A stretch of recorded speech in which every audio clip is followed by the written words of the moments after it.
Hi there, Chef Fehmi here today, and we're cooking with fish. We're demystifying fish, making it so easy for you to cook at home.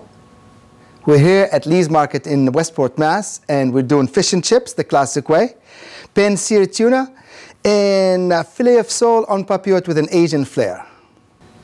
And for the fish and chips, we're going to use cod. You can use haddock if haddock is available to you. I chose cod because it was the freshest in the market. And we have potatoes that I peeled, and I'm going to show you again how to slice those potatoes. We have regular all-purpose flour, and here are the seasonings that I'm going to use today. We have cumin, ground up cumin, paprika, ground up, garlic powder, and we have kosher salt here. And those are going to be the flavorings of the batter. And here I have a couple of eggs that I'm going to whisk. It's going to be dry ingredient into the wet batter, back to the dry, into the hot oil that I'm going to use. And we're going to talk a little bit about safety here. It's very important at home.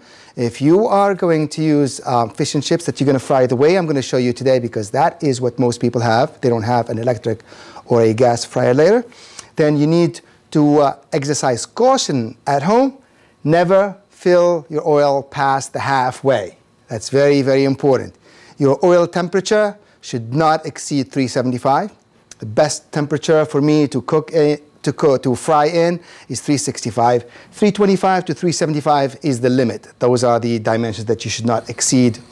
One thing is that home cooks don't have is a thermometer that reaches up to 375 degrees. And the best way to verify that your oil is hot enough is just to cube a couple of things of bread, white, wheat, doesn't matter, and throw them in and see if they float.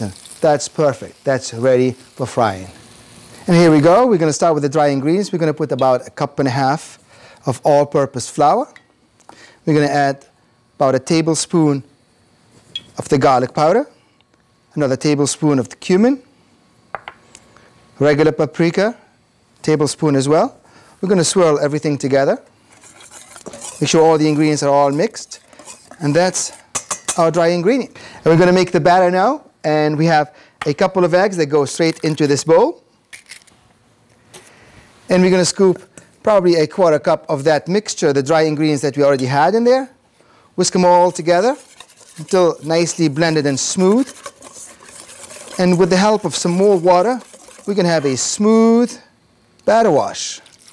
The eggs will act as a leavening to puff up the crust on the fish and to make them absorb, take a little more flour.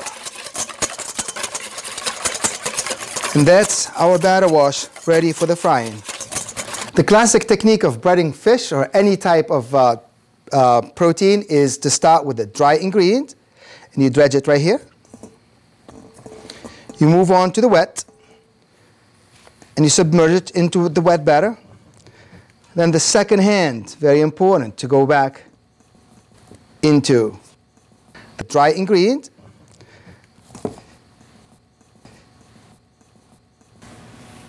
Yeah, perfect.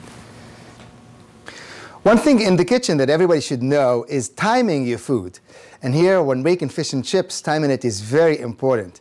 We're going to make the fish and chips actually before the fish because they take the longest to cook.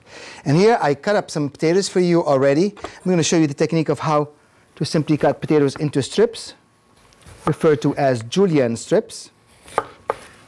And you're going to cut them as big or as small as you like to eat them. I like mine on the medium size. We stack them really high, and we just julienne cut them. Now that our oil is perfectly nice and hot, we made sure that the potatoes are thoroughly dried up, because that's a fire hazard if you have any water in there. And you drop them by hand away from you.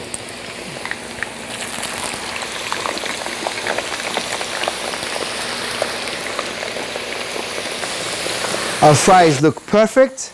We're going to scoop them out using a lot of caution because hot grease is not pleasant when it hits your skin. We're going to drain them as well as we can. Get all these good fries out. It's very important to hit them with some salt while they're hot. This way they adhere to it. I'll sprinkle some salt on these. And give them a swirl. We're ready for the fish now, because half dinner is ready. This is the second half. Again, we're going to apply a lot of caution here. Dropping the fish away from you. Here's our last piece. Perfect. Always wash your hands in between touching raw meats or raw seafood. For our classic fish and chips, we're going to have classic tartar sauce. And here we go with some sweet relish and mayonnaise in almost equal proportions. We're going to whisk them all together. And there you have it. Looks like the fish is ready for a flip. There we go, nice and golden brown right there. She's ready, and so is dinner. Nice and crispy. Fish and chips for Lent. What is better than that? You don't have to go anywhere else to enjoy this. You can do it in your own home. Bon appetit.